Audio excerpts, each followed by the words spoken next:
Hey, welcome to another edition of the Be Civil podcast. My name is Matt Sutherland. I'm your host.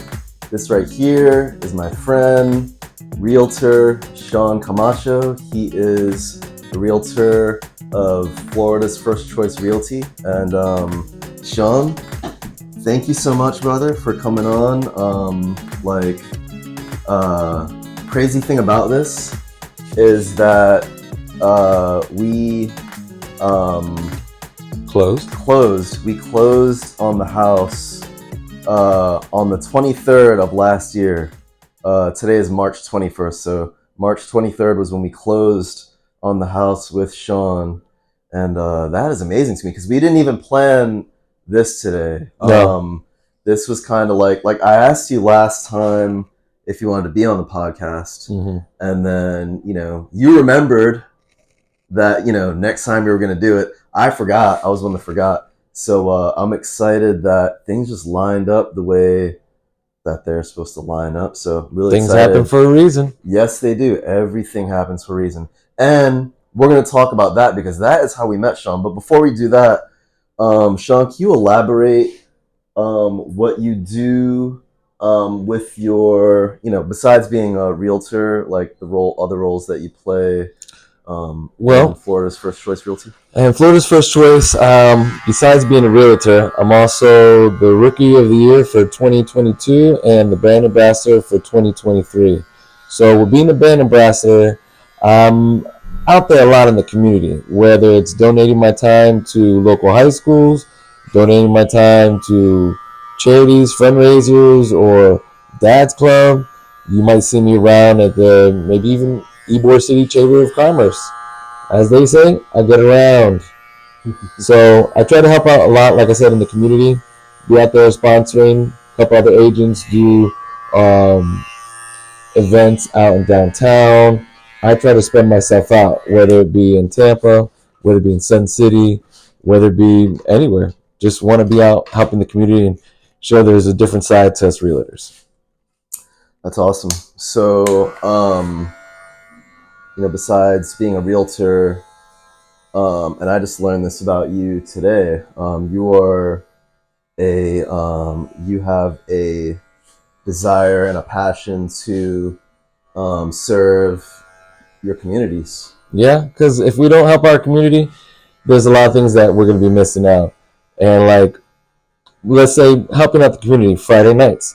We try to go out, get the community together in Ybor City, downtown, and take them out on bike rides. So at the end of the month, last Friday, we do what's called a critical mass ride.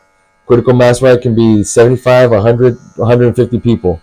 And everybody just comes out, meets up, 8 p.m. in the Children's Museum, and then we go from there, riding down the road about 15 to 20 miles. And then you just get to meet the rest of the community there. I've seen this before, actually.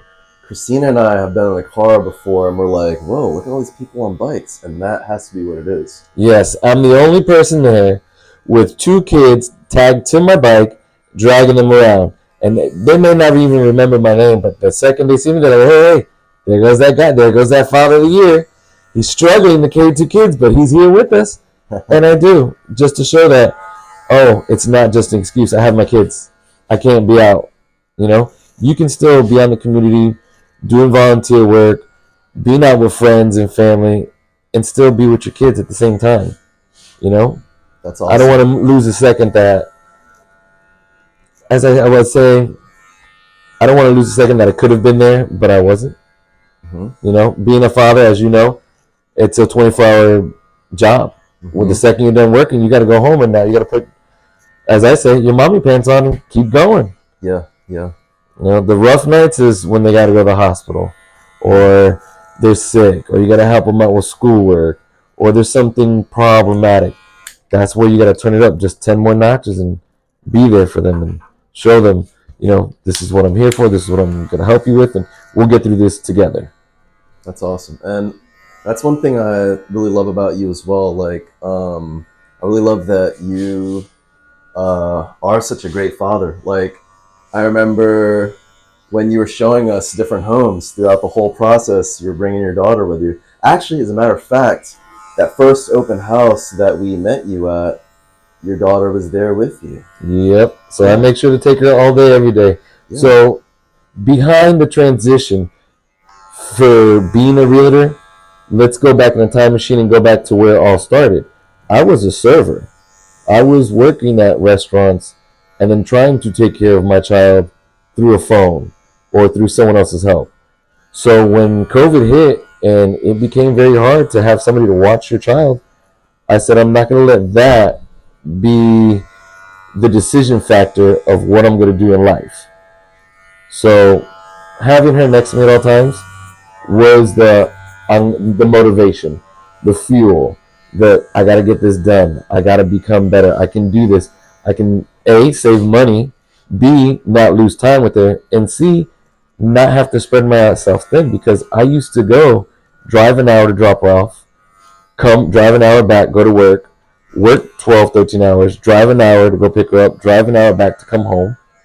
If you count that up, that's almost 16 hours that there's no sleep involved, especially with the type 1 diabetic that you got to get up 2, 3, 4 in the morning because the blood sugar is lower than 50. And as you and me know, we're supposed to be at 80 to 150, a normal person, as you would say. So, as you see, I'm an all-arounder. Whether it be work, community, or family, I'm trying to do it all at the same time. That's awesome. And you're not trying, you're doing. That's the thing. That's what I love about you. You're like my motto is I try, because if I don't try, then I'm not doing nothing. Right. And it's all talk at that point. So as we know, our word is our biggest what's the word I'm looking for? Our bond. Yeah. Our word is our bond, and if we can't stay to our word, how do you want to keep doing business with someone like me? Right. So I got to stick to it no matter what aspect of life it is, and just apply it, because I want to make sure if I apply that aspect to the real estate industry, I want to take care of my clients and my customers, and everything I say is true. I don't want to finagle somebody. I'm not trying to sell somebody on something that they don't need. I want to help them get to their goal. And if I BS somebody, or if I'm not true to my word, I cannot get them to their goal. And right there, I will not have business, and I might as well go back to serving tables. You know what? And that's something I love about you as well. So like, when Christina and I met you at the open house, we weren't even trying to buy a home at that time. Correct. We weren't actively trying to buy a house. We actually were interested in renting a house, but we were like, you know what, let's just go to open houses and just, let's just see them. Let's just look at houses. Let's just get a feel, maybe like ask some questions and get some knowledge for. Yep. Get a taste of the area, because with you being new to the area, you only got town and country. You didn't get to see the Oak Carrollwood, the Riverview, the Northdale. There's so much out there that you got to venture, and then you fell in love with Citrus Park. Right. Yeah. So basically, we weren't trying to find.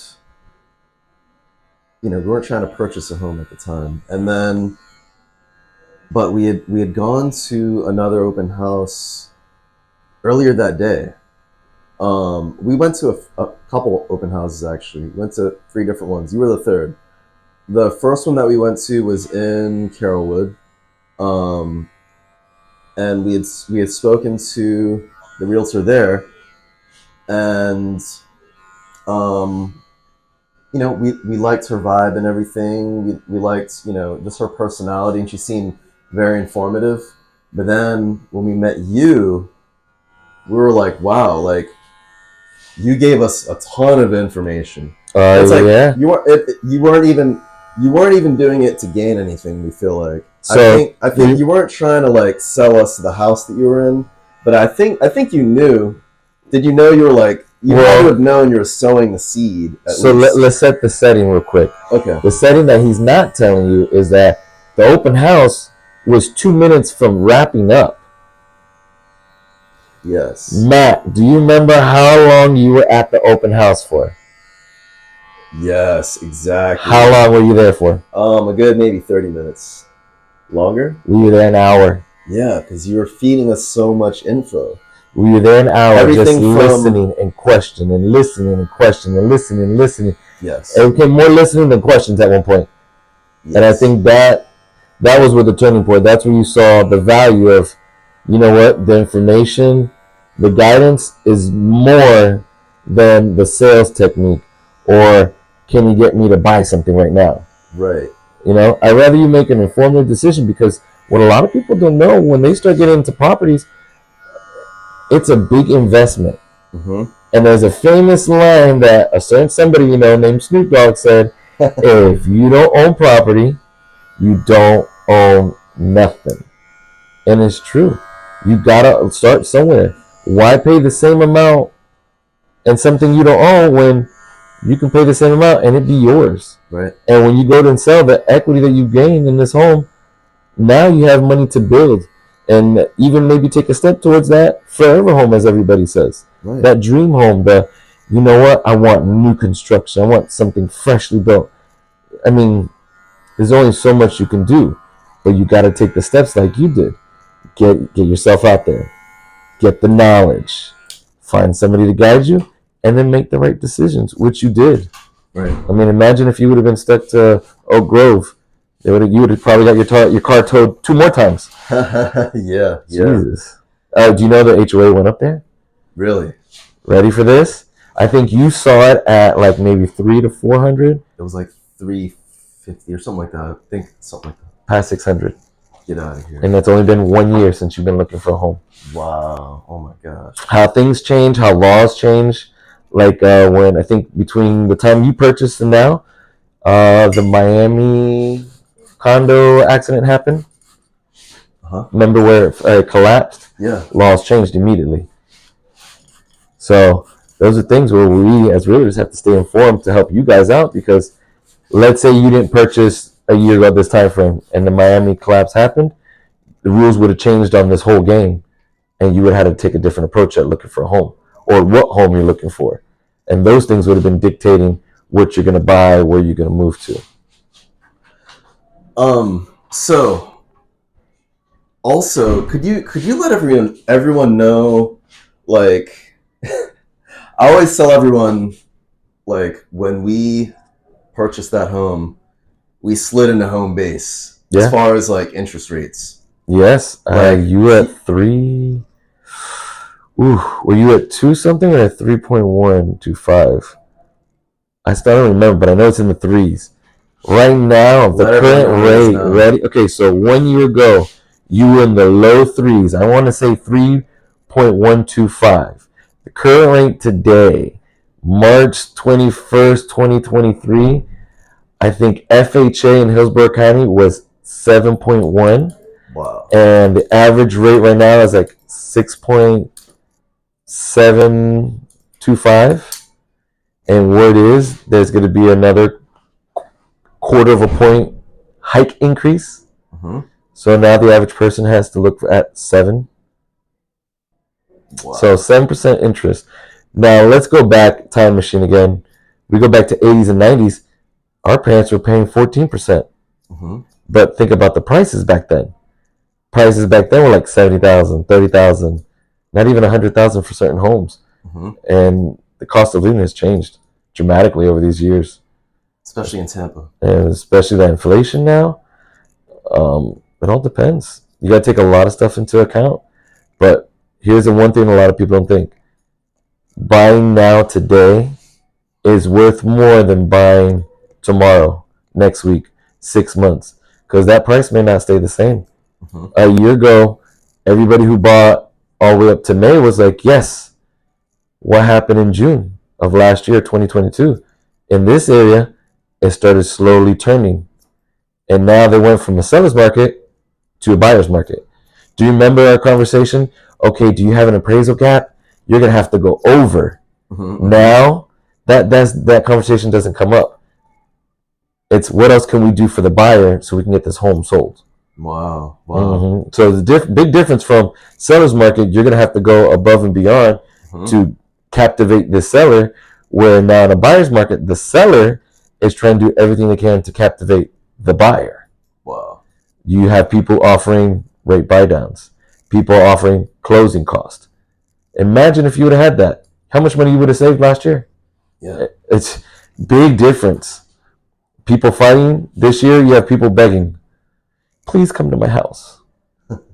So it all depends, too, in the area because, you're looking in Tampa. There's other people looking in Riverview, Sun City. You got people looking in Land Lakes, Zephyr Hills.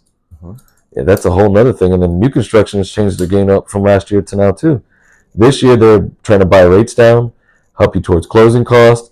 I've seen some out there try to help pay for CDD and HOA.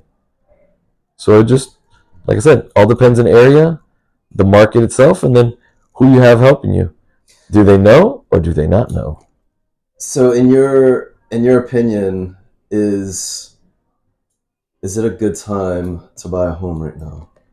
Yes, because imagine the people that are able to buy now, the rate goes up to 7, and all of a sudden they don't qualify to buy a home.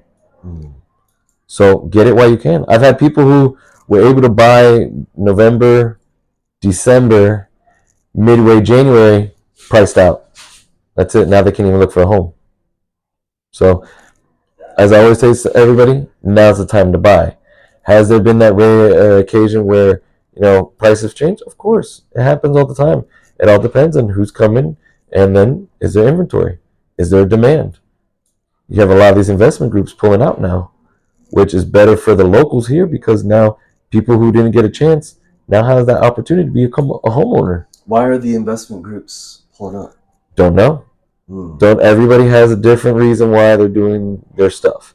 But when you look a year or two ago, what were all the investment groups doing? They were coming here.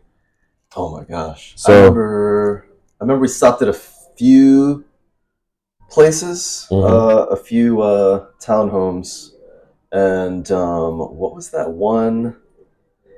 There seemed to be one investment group that was, you always saw their name. I don't remember what type of name they are, but I could take a suggestion. It had to deal with doors or maybe a willow of some sort, but we don't know who they are. But yes, so let's take the same example that you just brought up.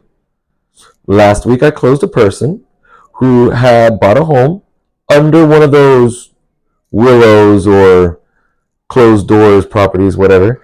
And come to find out, the original listing of that home was almost 6 months ago. The price was at $415. We got the house under contract. Even though the offer price was higher, we got it under contract for $299. They had dropped the price down to about $315, $320. And at that point, this is where the buyer's market comes into play. And I go, hey, for this home, it's been on the market. Doesn't look like it's been under contract. I think we can go under. And we did. Guess what the equity he walked out with? 14 grand over. Wow. So imagine if he would have placed the offer at that asking price. He would have got it. He would have got it just as value.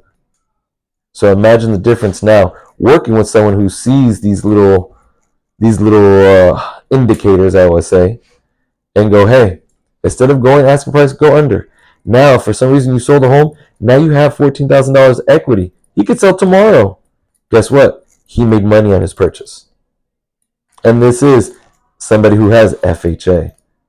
When they go, oh, FHA is the hardest one. No, it's not. FHA is just a better opportunity for someone who wants to be a first-time homeowner. If I'm correct, yours was conventional? Yeah. See, now, and here in Hillsborough County, they're offering 2 different programs, right? So you got Home Sweet Homes, which is in Hillsborough County, and that's for, first-time home buyer, $25,000 down payment assistance. Or they can do the Heroes program, which is statewide, but same thing, $25,000 down payment assistance. And that one has, I think, about 60 to 80 careers in there that qualify for that program. And those are the people who are your frontliners from COVID. So what advice would you give to someone that is kind of like us. Like they're on, they're on the fence. Not on the fence, but Career-wise or home shopping wise? Home shopping wise. Home shopping wise? Well, my question is, what advice would you tell someone, that, they are. If you're starting and you haven't spoke to a lender or an agent, familiarize yourself with open houses and the areas. Okay. The best thing to do is the same thing like you did. Go out, see what's available, see what's the value, and see if you even like that area. Because when the second you're in the go with your agent, you're going house to house to house, you don't put those little aspects into play. So if you're doing it now, when you're starting off and you haven't spoken to anybody, at least you get familiarized with that. 2, I would speak to multiple lenders. Never stay with one. It's like buying car insurance. Do you buy the first one that you see? No, you shop around. So please do yourself a favor and shop around, because you're going to repay back the money that you're borrowing, right? How much are you going to charge me? So if you can figure out what the loan estimate is and the benefits, that's the best advice you can get from the loan or lender aspect. The next one I would say would be when you're looking for an agent, find somebody who's going to be knowledgeable and inform you versus selling you. I can sell water to anybody, but can I make that person drink the water? That is the purpose. Hey, this type of water has this type of alkalites, flavor, it was filtered this, it came from here. If I give you all that information, you're going to go, great. And if I tell you, hey, that comes for tap, you're going to go, never mind, I'll take the one that you were just telling me about. What was the name of it? Oh, it had no name. You want water that doesn't even have a name just because you were informed on it. Those are the type of decisions that's going to help you and not hurt you, especially when you're buying a home and this is a big investment. I don't know what else. I mean, you have those 3 are the most important ones. The 4th step would be call me. I'm not sure. I mean, there's other things you got to look at, but knowing what you're able to get, knowing the areas, and finding somebody with the knowledge, whether it be lending, real estate, or anything else in life. Awesome.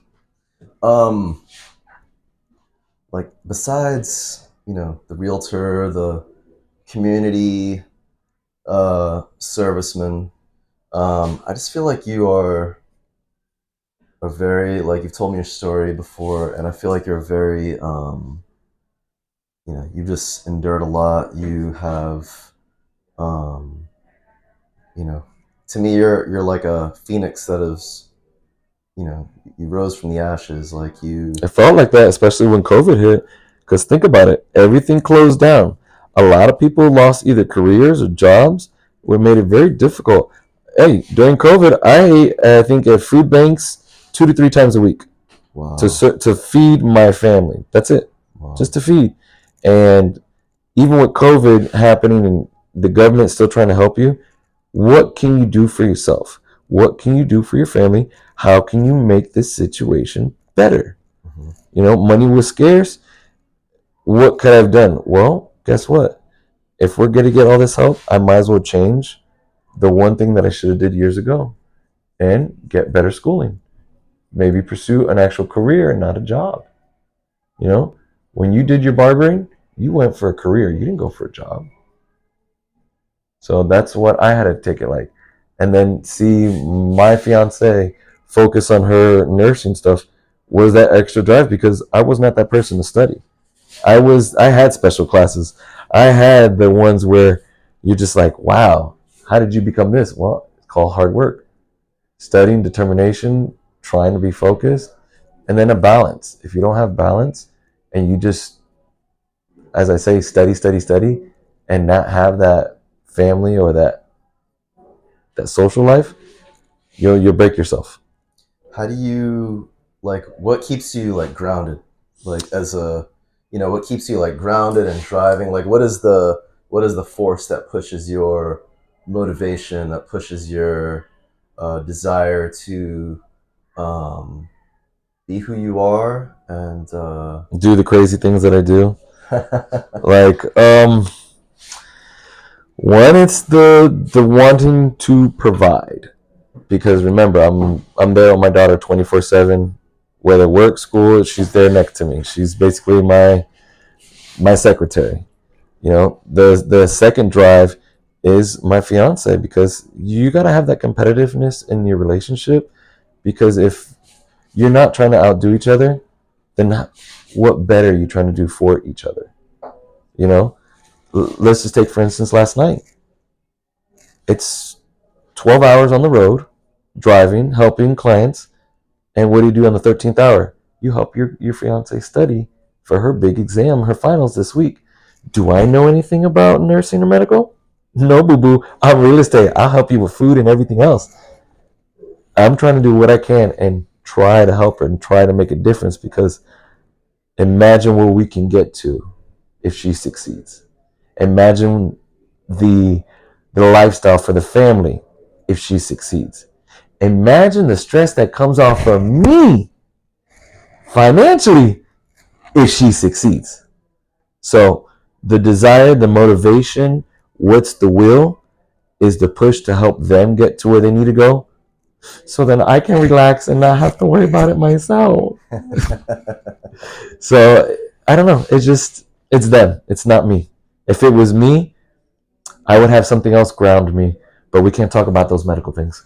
And video games. If I told you that I do all this to take an extra few minutes out of my day to play some video games, you would think I'm crazy. But then your second question would be, how much video games do you play? Oh, I barely play about an hour a week. It's not like it used to be when we were kids. Everything has changed, and as you grow, you become a man and you become civil, this is where everything comes into play, and you prioritize the needs, the wants, and the right nows, because you're not promised tomorrow, right? Everything can change the second I walk out this door. Yeah. And you got to make every moment worth it, and the reason why you do what you do, and remind them too, hey, I do this for you. I don't do this for me. I did for me when I was young. Now I do this for you guys, whether it be the kids, the community, or the career. You got to let them know. But also, the main thing to keep in mind is, even though you might have a drive and something to push you, you must always take care of yourself. And I mean this in a pampering way. You work 30 days, 31st day, you need to take a day for yourself. Get your hair cut. Go get a spa. Go get a massage. Go take yourself out to lunch by yourself and have that one meal that you go, I had this comfort meal that makes me feel at home. That's what also matters. Because without these two balances, you will collapse. You have to have balance between career and home life and social life. It is what it is. So what I got out of your answer was taking care of others, thinking about others, making them priority, and also making yourself a priority. Taking care of yourself. You cannot forget yourself as a priority, because as you put everybody else as number one, you forget yourself. And if you take care of everybody else, you're going to get sick where you don't take care of yourself. And then who's going to take care of you? So you're right. You're actually correct. You have to put everybody else, but still put yourself. And remember to take care of yourselves, because if you don't, you're not going to be able to function and move forward. Mm-hmm. I love that. So true. Well, with that said, I want to let everyone know that I'm going to put the link to, is it like your personal, I'll put your personal, like, is it like I want to say booking link, but that's not. I have my website where if you'd like to search homes, or you can have my website where you can get to my personal information. I'll have the home link searches, lender information.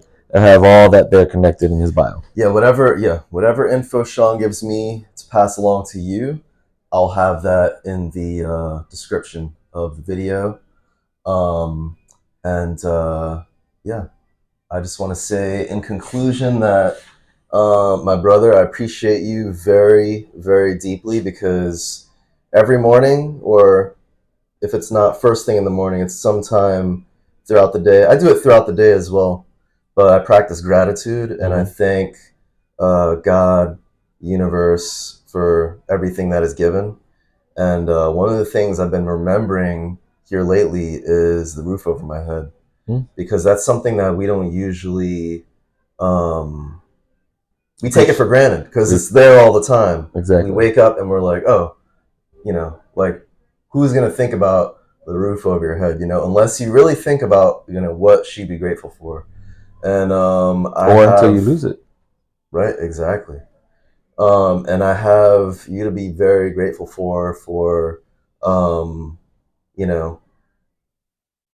making it possible so that we could buy our home, assisting us through the process, going above and beyond. Try to. No, you did it, man. You went way above and beyond during the whole process.